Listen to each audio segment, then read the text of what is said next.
Okay, so what I'm gonna be doing right now, it's not really a big job. I'm just doing a radiator. So I'm gonna do the steps about doing a radiator on the 2010 Honda Pilot. It's not that hard at all, but still.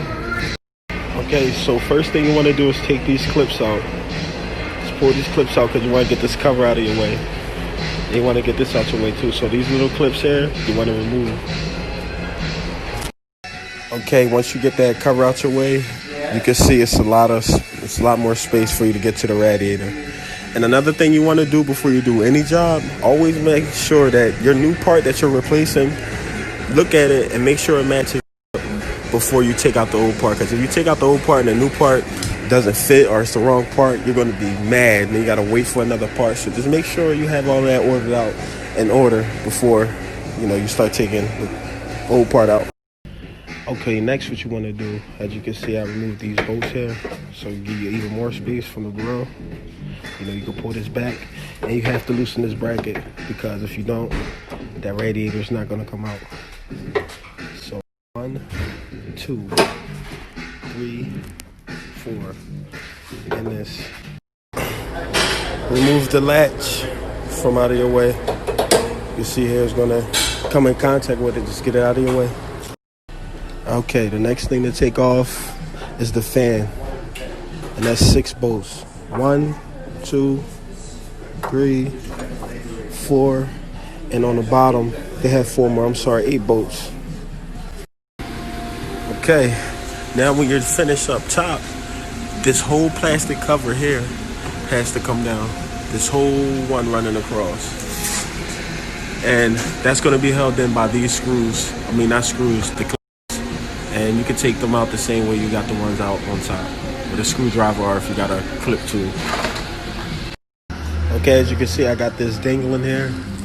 I suggest you do the same thing so you don't have to try and, piece and puzzle it to get it back together.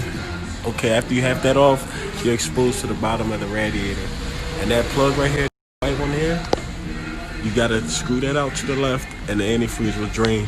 Wait for it to drain, then I'll go through the next steps. Okay, so that plug is it doesn't want to come out. That plastic plug doesn't want to come out. So what else you could do is disconnect the bottom hose. You're going to need 90-degree clamp pliers. That clamp off of there.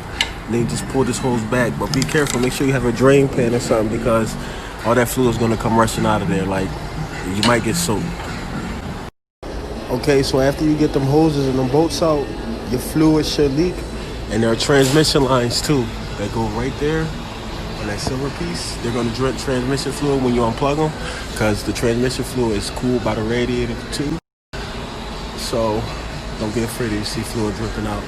And now I'm ready to come down and I pull the radiator out.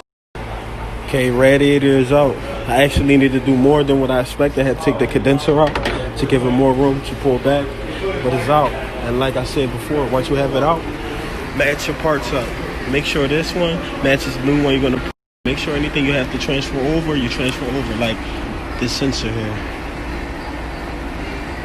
See, the new one doesn't have it. You gotta transfer that over. Make sure you check your shit before you put it in. I'm gonna let you guys know right now, this car is gonna fight the hell out of you. 5 bolts broken, but as you can see, everything's back in. I had to get busy with this right quick. Fill it up with fluid. Make sure the fluid's topped off. Make sure there's no leaks. And you'll be okay.